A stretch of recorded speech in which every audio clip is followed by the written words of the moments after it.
Pedir que você abra aí a sua Bíblia, lá no Evangelho de Lucas, capítulo 15.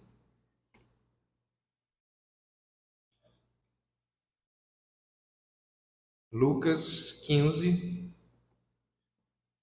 versos 8, 9 e 10. Qual é a mulher que, tendo 10 dracmas, se perder uma, não acende a candeia, varre a casa e a procura diligentemente até encontrá-la? E tendo achado, reúne as amigas e vizinhas, dizendo: alegrai-vos comigo, porque achei a dracma que eu tinha perdido. Eu vos afirmo de igual modo. Eu vos afirmo que, de igual modo, há júbilo diante dos anjos de Deus por um pecador que se arrepende.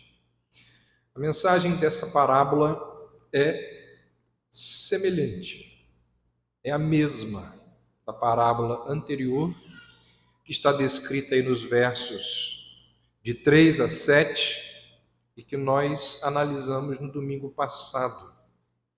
Que mensagem é esta?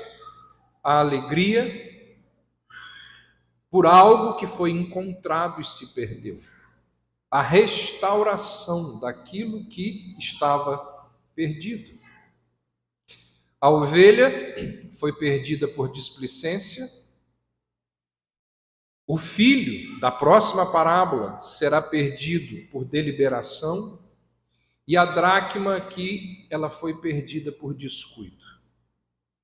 Jesus usa nessas 3 histórias um ser racional, no caso o filho pródigo, um ser irracional, no caso a ovelha perdida, e um objeto inanimado, a dracma, para contar, para mostrar a alegria do pai em recuperar aquilo que ele perdeu, aquilo que foi perdido.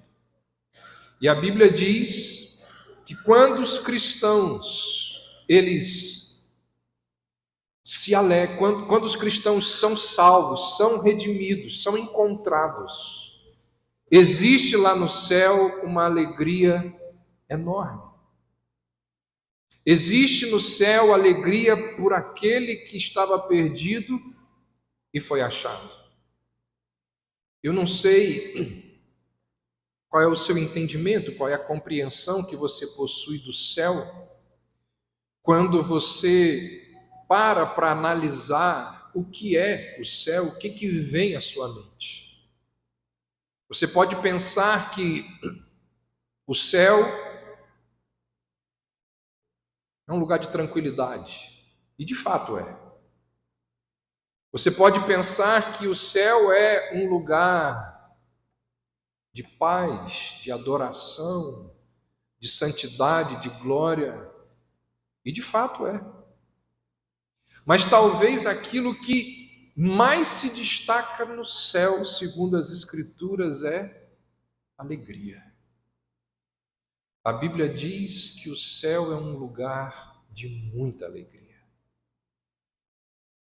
Todos nós aqui, sem exceção, todos nós buscamos alegria o tempo todo. Ao estudar, ao trabalhar, ao passear, ao descansar, seja lá o que for, nós estamos correndo atrás de alegria, da realização, da satisfação, de um sentimento de bem-estar, que aquilo que nós estamos fazendo pode nos proporcionar. Todos nós, o tempo todo, corremos atrás daquela sensação de deleite, de felicidade, de euforia, de alegria. Todos nós, em tudo que fazemos. A Bíblia diz que lá no céu nós teremos uma alegria plena, uma alegria que é interminável. A Bíblia diz que lá no céu nós teremos realização completa, permanente, inalterada. Por quê? Porque lá no céu as coisas são exatamente da forma como elas deveriam ser. A Bíblia diz que lá no céu, sempre seremos realizados. Não existirá no céu momentos em que nós estaremos frustrados, insatisfeitos. Em todas as frentes, em todas as atitudes, em todas as relações que nós tivermos lá no céu, nós desfrutaremos de alegria. Por isso que o apóstolo Paulo vai dizer lá em Romanos 14 que o reino de Deus é um reino de justiça, de paz e de alegria, de muita alegria, de grande alegria. E o que tratam essas parábolas aqui? Elas tratam de alegria, da alegria dos céus ao perceber que aquele que estava perdido foi achado, que aquele que estava longe chegou, foi resgatado. E aqui a gente precisa lembrar algumas questões importantes antes de entrarmos aqui na segunda parábola contada por Jesus. O que a gente precisa lembrar para que a parábola que ele nos contou ganhe mais sentido? Onde Jesus está nesse momento aqui da sua vida? Jesus está caminhando na direção de Jerusalém, onde ele será executado.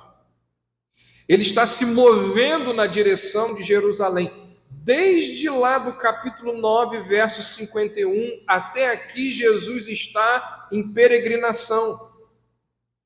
E quando ele chegar em Jerusalém, todo aquele furacão de ódio irá atingi-lo com toda a força. E nós sabemos o que aconteceu a Jesus quando ele chegou em Jerusalém. Torturado, preso, maltratado, morto de forma brutal. Então ele está indo para Jerusalém. E a cada capítulo, desde lá do 9, 10, 11, a cada capítulo, os ventos estão aumentando com a sua intensidade, para aquele furacão que o aguarda lá. E esses ventos estão cada vez mais fortes por causa ali do sopro dos fariseus, com toda a sua hostilidade sobre Jesus. Os líderes religiosos cada vez mais se aproximam de Jesus querendo destruí-lo. E aqui nós iniciamos esse capítulo e os versos 1 e 2 descrevem essa hostilidade dos líderes religiosos em relação a Jesus. Diz que eles se aproximam de Jesus e começam a murmurar contra ele. Esses homens aqui, fariseus e escribas, eles se autodenominavam os juízes de Israel. Eles se achavam a corte final para todos os assuntos. E o julgamento deles foi que Jesus fazia algo que nenhum representante de Deus, se de fato fosse de Deus, faria. Eles vão dizer assim, olha, uma pessoa, os líderes religiosos estão dizendo, uma pessoa que é de Deus jamais faria o que esse homem faz. E qual é a acusação que eles estão fazendo acerca de algo que Jesus, se fosse de Deus, não faria? Ele se relaciona com pessoas ímpias. Aqueles homens, aqueles líderes religiosos, criticavam Jesus severamente, por ele se associar com pessoas inescrupulosas, por ele se associar com pessoas que eram desprezadas pelos judeus, por ele se associar com homens que eram considerados traidores da nação, homens que extorquiam o dinheiro do povo para servir a Roma. Então, quando Jesus se aproxima e se associa com esse tipo de pessoa, era tudo o que eles precisavam para convencer ali os judeus de que ele não era quem ele afirmava ser. Por isso que esse capítulo inicia, e eu peço que você olhe aí, dizendo assim, verso 2: murmuravam os fariseus e os escribas, dizendo: este homem recebe pecadores. A palavra grega aqui para recebe tem o sentido de acolher pessoas, de trazer para perto pessoas achegadas. Essa palavra utilizada por Lucas aqui para designar acolher é a mesma palavra que Paulo, quando escreve aos crentes de Roma, lá no capítulo 16, e diz a eles que eles deveriam acolher uma mulher chamada Febe. Paulo diz assim: recomendo-vos a nossa irmã Febe, que está servindo a igreja de Cencreia, para que a recebais no Senhor. Paulo está dizendo assim: abrace-a como uma irmã em Cristo. Então os fariseus, o que eles estão dizendo é que Jesus, ele não apenas permite que os pecadores estejam ali por perto dele,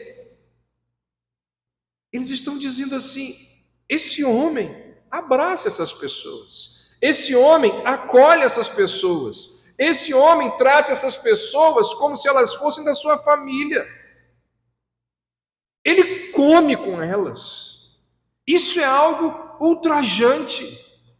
Nós só comemos com pessoas que são próximas a nós. É nesse contexto, é diante dessa situação de acusação por parte da liderança religiosa de que Jesus está associado com pecadores. É nesse contexto que Jesus conta essas três histórias. A primeira história, que nós vimos semana passada, fala da ovelha perdida. É a história sobre um pastor que toma conta de 100 ovelhas, perde uma delas, deixa as 99 em segurança e vai atrás daquela que se perdeu, enfrenta perigos, mas ele traz ela de volta. É uma história encantadora, cheia de lições. Logo depois, Jesus conta uma segunda história sobre uma mulher que perde uma moeda. O cenário aqui, novamente, é a vida numa aldeia. Nós estamos aqui, na história contada por Jesus, numa pequena vila no Oriente Médio, lá na terra de Israel. O que nós tínhamos numa pequena vila ali no Oriente Médio, em Israel, naquele momento, naquele contexto? Algumas casinhas ali, de tijolos de palha, barro. Provavelmente essas casinhas ficam ali ao longo da estrada. Jesus então descreve essa cena muito comum aos seus ouvintes, e dentro daquela casa acontece algo terrível para uma mulher que mora naquela casa. Ela perde algo de grande valor. Pessoas que moravam nessas casas, nesse contexto aqui, não eram pessoas que tinham muito dinheiro. Na verdade, as pessoas naquela época não usavam dinheiro como nós usamos hoje. Essa aqui é uma sociedade de troca. Essa aqui é uma sociedade de escambo. Quando alguém precisava de alguma coisa, ela oferecia algo em troca. Eu tenho algo que você deseja e não tem, você tem algo que eu preciso e não tenho, então nós trocamos. E quando eu queria algo que você tem, mas você não tem, Quando eu quero algo que você tem, mas você não quer nada de mim, então eu te ofereço trabalho. Eu posso oferecer algo que eu tenho, ou eu posso oferecer o meu trabalho. Isso era o escambo. Por que eu estou falando isso? Porque o dinheiro naquela época não circulava da maneira que acontece nos nossos dias. Isso faz com que o dinheiro ganhasse ainda mais valor. Então esse é o cenário. E a mulher perde um dinheiro que a ela é valioso. Jesus então começa a história dizendo assim: qual é a mulher? Verso 8. Não sei se você vai se lembrar do que eu falei semana passada. Na primeira história que Jesus conta ali para os seus ouvintes, ele vira e pergunta assim: qual dentre vós, verso 4, é o homem que possuindo 100 ovelhas? Ou seja, Jesus coloca aqueles homens na posição de pastores. E nós vimos que aqueles homens não gostavam de ser identificados como pastores, porque os pastores eram a classe mais baixa que existia naquela época. Agora, Jesus faz outra indagação que para os seus ouvintes parece tão ridícula quanto a primeira, ou talvez até pior. Jesus fala assim: qual é a mulher? Jesus quer que aqueles homens se coloquem no lugar de uma mulher. Só que para um fariseu era um insulto pedir que ele raciocinasse como uma mulher. Era um insulto para ele pensar como uma mulher se comportaria, compará-la a uma mulher.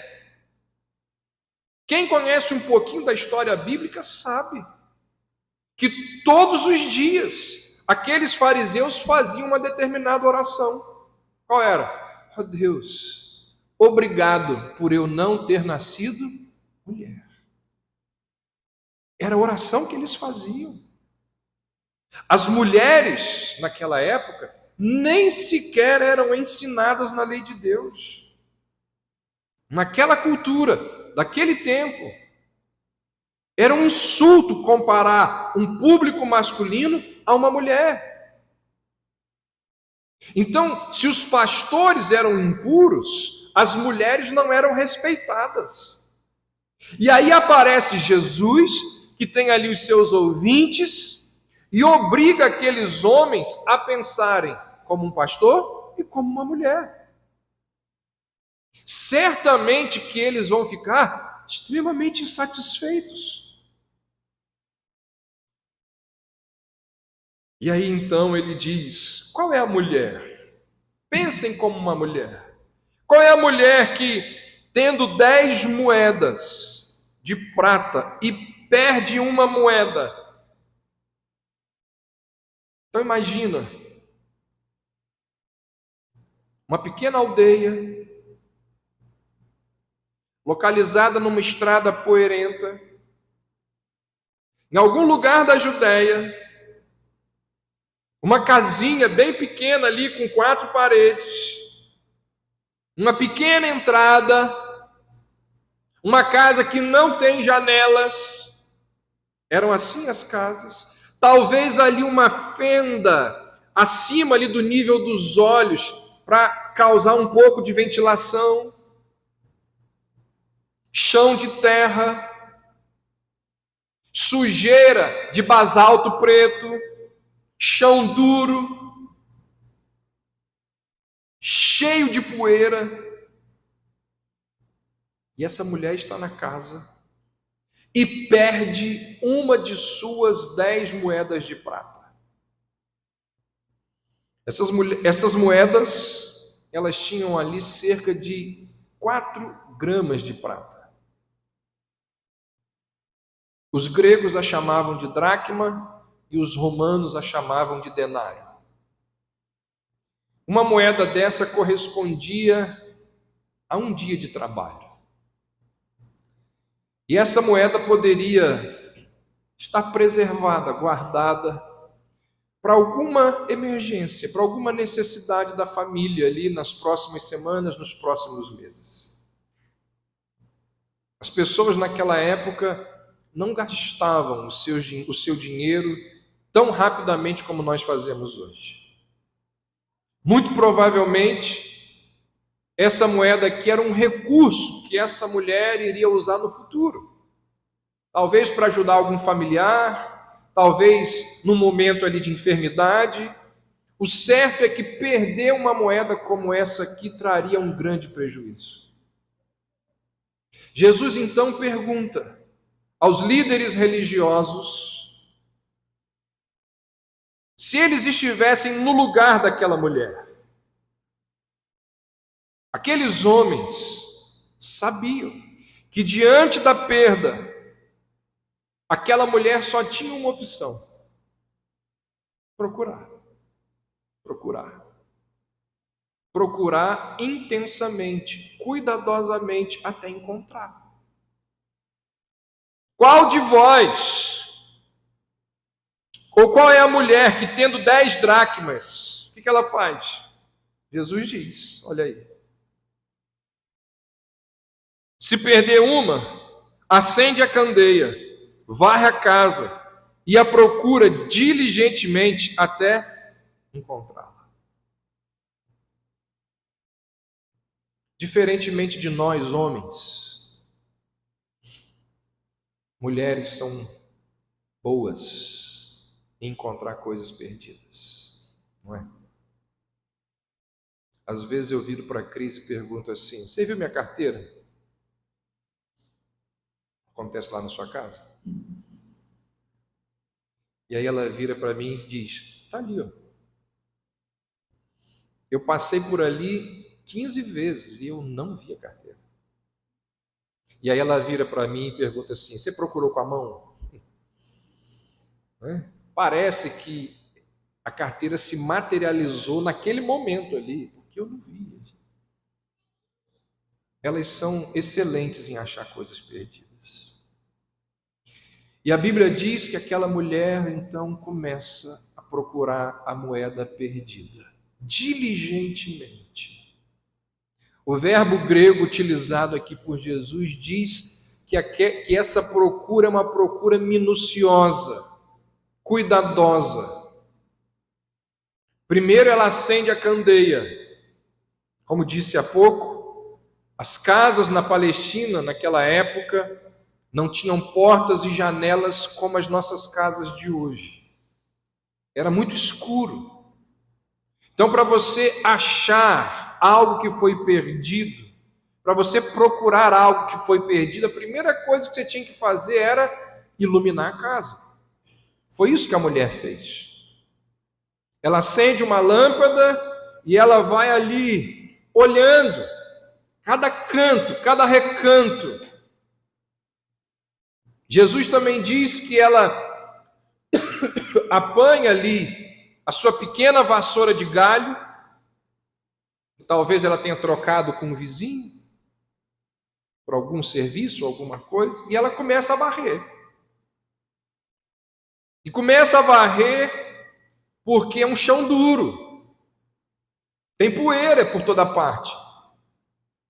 Pode ser que a moeda esteja ali em alguma rachadura, debaixo da terra, sob escombros, talvez esteja ali embaixo de alguma mobília, e ela vai, ela olha em cada fresta que a luz chega, que a luz permite enxergar, ela vai ali procurando. É uma procura meticulosa, perseverante, precisa de diligência, não pode desanimar. A moeda é valiosa, é muito importante para a economia da casa, está perdida, precisa ser encontrada, e ela continua a sua busca, ela continua. O texto dá a entender que ela vai e procura, diz o verso 8, diligentemente, até encontrar. A mesma coisa aconteceu com a ovelha perdida.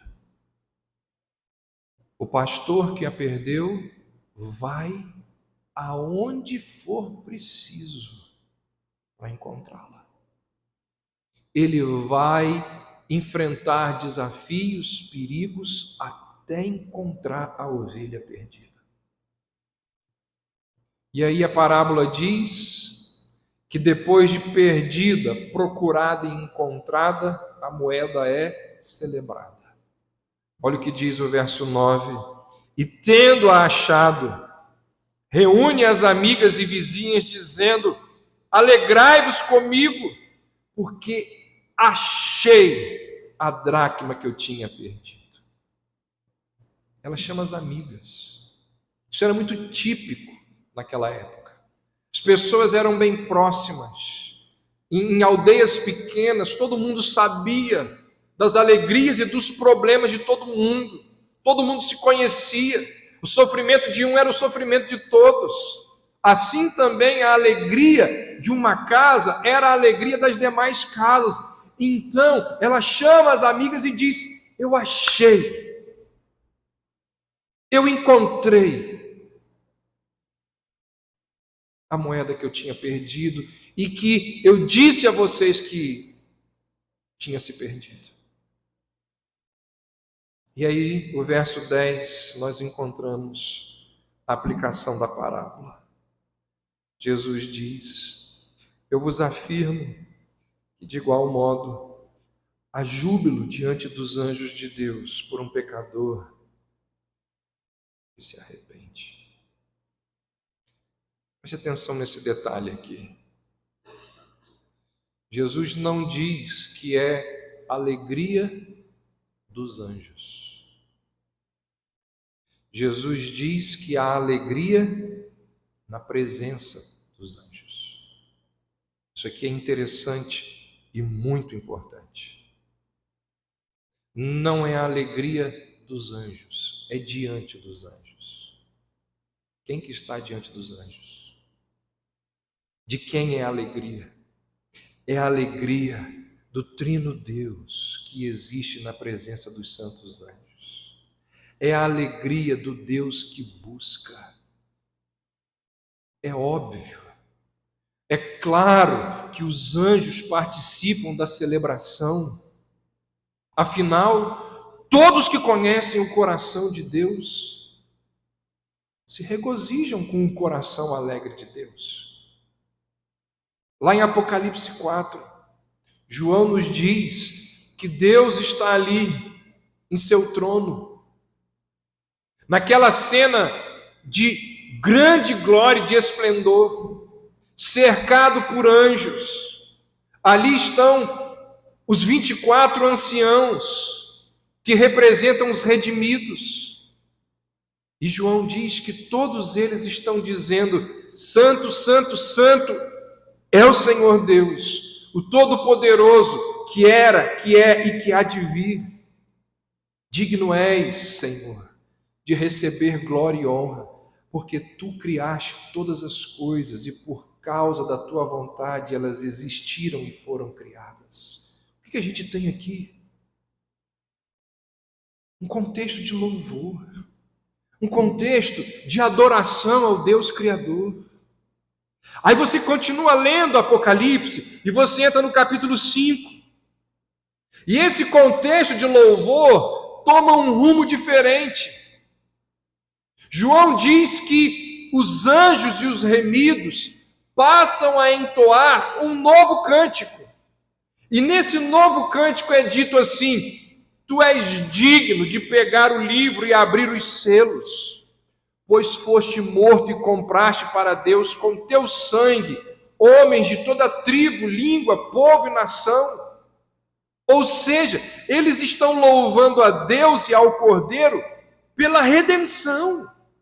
E aí no verso seguinte é dito assim: a voz de muitos anjos ao redor do trono e dos seres viventes e dos anciãos e de milhares dizem: digno é o Cordeiro que foi morto. Para onde eu quero conduzir você nesse raciocínio aqui? Os anjos lá no céu, eles estão louvando a Deus, não apenas pela sua criação, mas também pela sua redenção. Os anjos, diz João, louvam não apenas o Deus Criador, louvam também o Deus Redentor. Isso significa o quê? Que todos eles estão participando da alegria do Deus Redentor. Por que isso é importante, gente? Por que essa questão é importante? Porque os anjos não precisam de redenção. Anjos não precisam de redenção. Anjos, na verdade, nem entendem o que significa redenção. Ainda assim, eles estão ali cantando alegremente o hino de redenção. Eles entram na alegria de Deus e cantam junto com aqueles que experimentaram a redenção. Eles cantam junto com os redimidos. Por quê? Porque os anjos têm interesse no quê? Naquelas coisas que alegram o coração de Deus. Mateus 25 diz: quando o Filho do Homem vier em sua glória, todos os anjos virão com ele. Quando Cristo voltar para estabelecer o seu reino, os anjos estarão lá. Quando a gente lê a Bíblia, a gente vê que os anjos têm participação direta no desenrolar da história da redenção. Quando os pastores estavam no campo, quem apareceu para dar a eles o recado de que o Messias nasceu? Os anjos. Vocês lembram qual foi o recado dos anjos aos pastores? Eles viram para os pastores e dizem assim: trago-lhes boas novas de grande alegria. Hoje, na cidade de Davi, nasceu o Salvador. Por que os anjos se regozijam com o nascimento do Salvador, se eles não precisam de salvação? Por que os anjos se alegram com o nascimento do Salvador, se eles não precisam de salvação? Porque eles sabem que isso traz alegria a Deus. Os anjos não evangelizam, mas os anjos celebram com alegria os frutos da evangelização. Os anjos não são, como Paulo vai dizer, ministros da reconciliação, mas eles festejam quando um desviado é encontrado e levado de volta à comunhão da igreja. Por que eu estou enfatizando isso aqui? Por que eu estou me detendo nesse ponto aqui? Porque isso é algo que a parábola nos ensina. Nós devemos aprender com os anjos. Nós devemos aprender o que com os anjos? A nos alegrar com aquilo que traz alegria a Deus. E esse é um dos nossos pecados, gente. Nós não encontramos alegria naquilo que alegra o coração de Deus. Muitas vezes as nossas alegrias nada tem a ver com o reino de Deus. Daqui a pouco, a partir de semana que vem, nós vamos ver talvez a mais famosa de todas as parábolas de Jesus, que é do filho pródigo, que é a continuação aqui do capítulo. E olha, gente difícil, complicadíssima, é o filho mais velho. Nós vamos ver isso. Como é difícil esse rapaz. E qual é um dos pecados desse rapaz? Qual é um dos grandes pecados desse rapaz? O irmão volta, o pai dá uma festa, convida a aldeia toda, ele chega na casa, diz o texto que ele ouve as músicas, percebe que tem uma festa, todo mundo alegre. Ele chama um dos empregados e diz: o que está acontecendo aí? Teu irmão voltou. E teu pai resolveu dar uma festa para ele. O que aconteceu? Diz o texto que ele não quis participar da festa. Ele não quis se alegrar. A alegria do pai não era a alegria dele. A alegria do pai não dizia absolutamente nada para ele. O pai estava dando uma festa e ele se recusa a participar. Não interessa a ele. Aquela festa celebra algo que ele não celebra. Perceba isso, gente. Os anjos não precisam de salvação, mas eles celebram a salvação porque a salvação alegra o coração de Deus. Irmãos, o que nos traz alegria?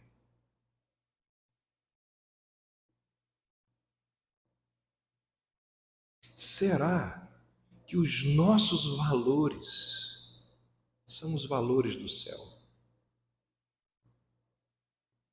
Será que o que traz alegria ao nosso coração é o mesmo que alegra o nosso Deus?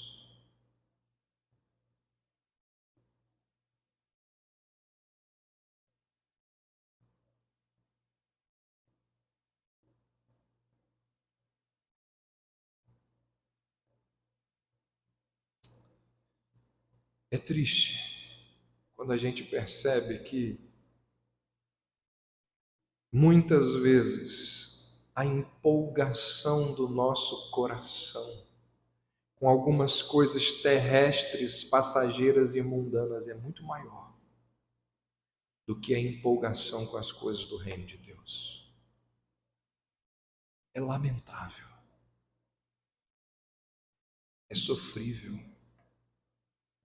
Como que nós somos empolgados para tantas coisas, alegres para tantas coisas, mas essa empolgação, essa alegria não é perceptível nas coisas do reino de Deus.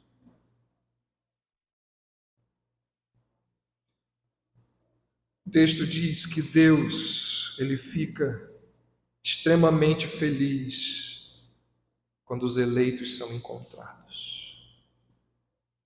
Isaías escolheu a figura de maior alegria,